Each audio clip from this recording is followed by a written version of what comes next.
Hello, this is Neil from iPaintGirls.com, and we're going to continue with painting or coloring a comic book. So once you, at this part, it's all about blocking. It's called flatting, I guess, and you can actually hire other people to do this for you. Just this particular part, if you really wanted to save time. I wanted to show something though. A cool technique to use is to really quickly outline, and this is so much faster with the Cintiq, what I'm doing right now. So if you're wondering, is a Cintiq worth the price, $1,000 for the 12x? Just for this reason alone, yeah, it is. Just because you can outline this stuff so much quicker. I don't worry about going outside the lines too much. I can just fix up parts of it by just using the eraser tool. Now once you have that done, then you can go in and fill in with the paint bucket, or this I think takes a little bit more time, but what you can do is you could use this tool here, the marquee tool, like that, make a new layer really quick, go to select, modify, expand. You can put this on excuse me, I probably expanded it too much. I probably should just put it to 4 or 3. You could set that action I just did to or set it as an action, so you just hit one button and it does it all for you, and then go ahead and fill it in. So that's a quick way to fill in the colors you want. Of course, another way to do it then is after you have that there, we'll go ahead and delete that layer, is to fill it in with your paint bucket and then go back over it really quick, just that line it leaves. So you just go back and fill in that line it leaves by just tracing back over. And again, with a Cintiq, this part is so much faster, it saves so much time. So if you're like working for comics, especially if you're doing it professionally or even semi-professionally, or you just have deadlines to meet and you can afford it, it'll save you so much time when coloring. So other times I don't even worry about doing that. Just if it's a small area, I just do that. It's pretty quick. So I'm going to do that same thing, and I'm going to fill in all these colors because it just takes a second. But I'm going to push pause while I do it, since there's no reason to watch me do the same thing over and over again.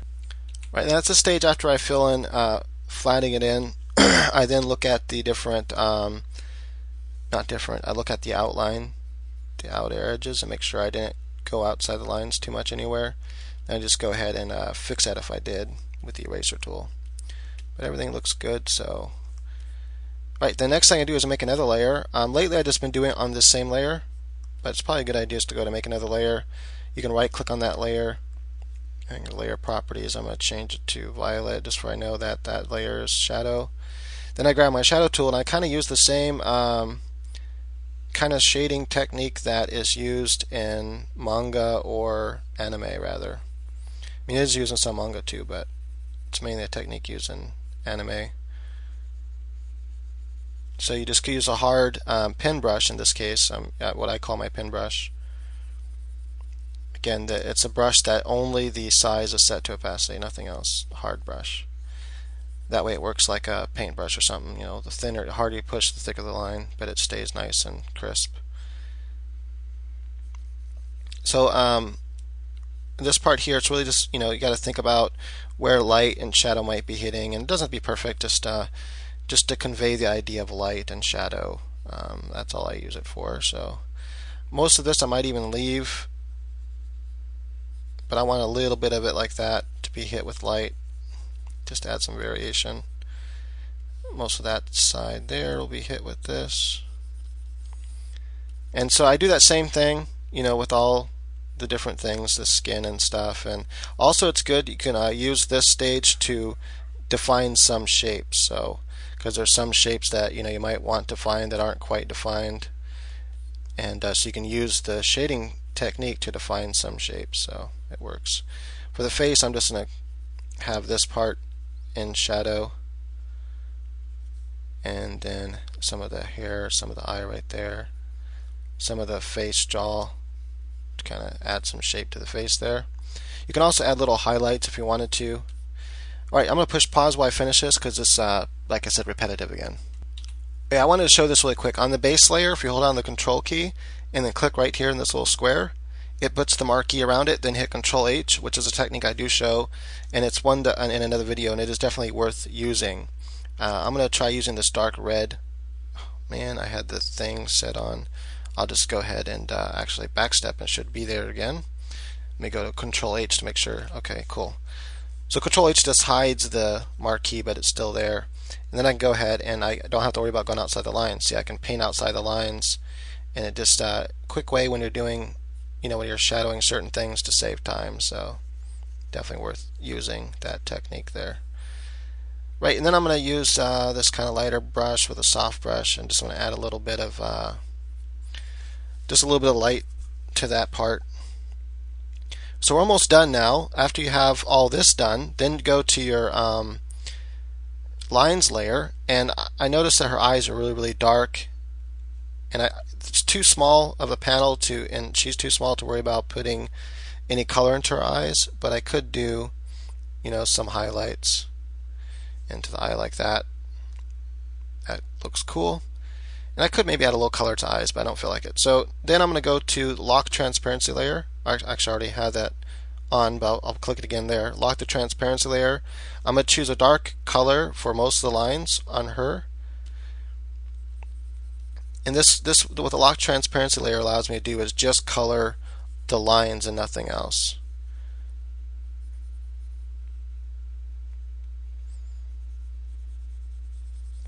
So I just quickly go in and color all her lines, and I don't know why it's not coloring all her lines. Do I have it on a different layer or something?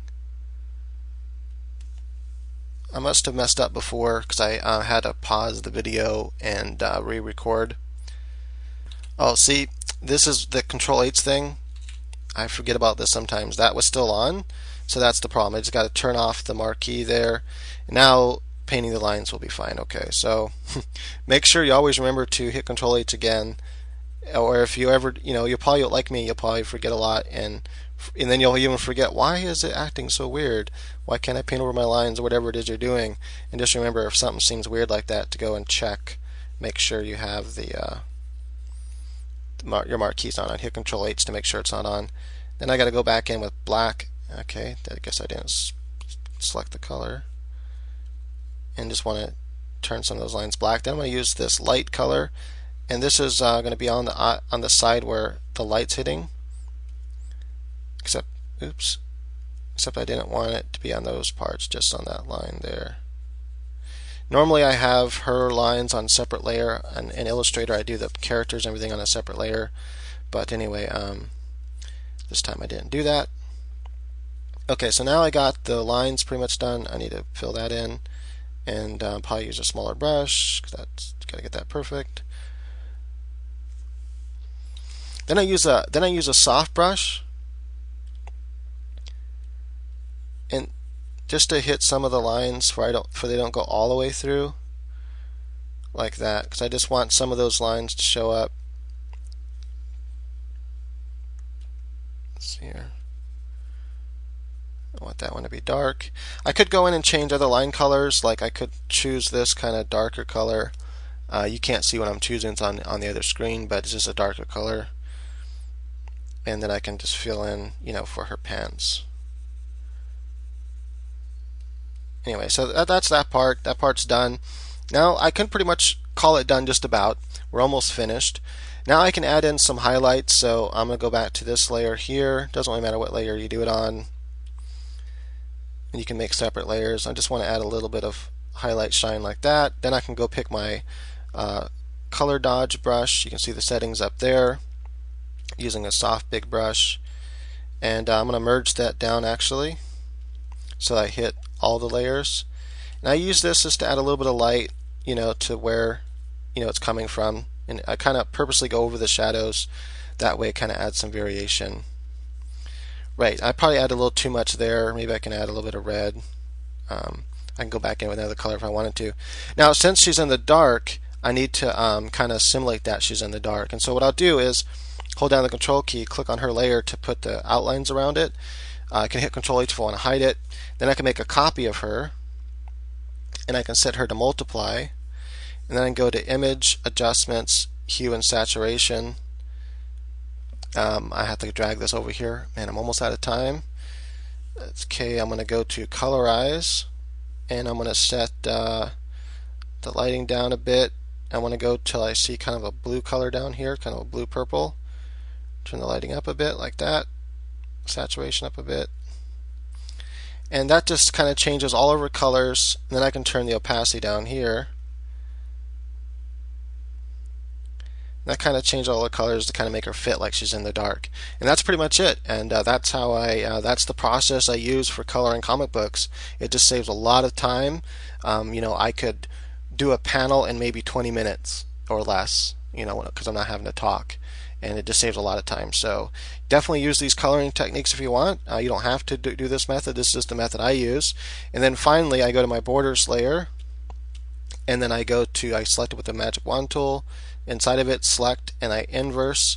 Then I hit delete on my color layers to go outside like so. And then I can actually flatten all those layers, hold down the shift key, and then okay, this is acting wonky over here. Merge layers, and voila, all done. So thank you for watching. Bye. Oh, comment if you want. Thank you. Appreciate it.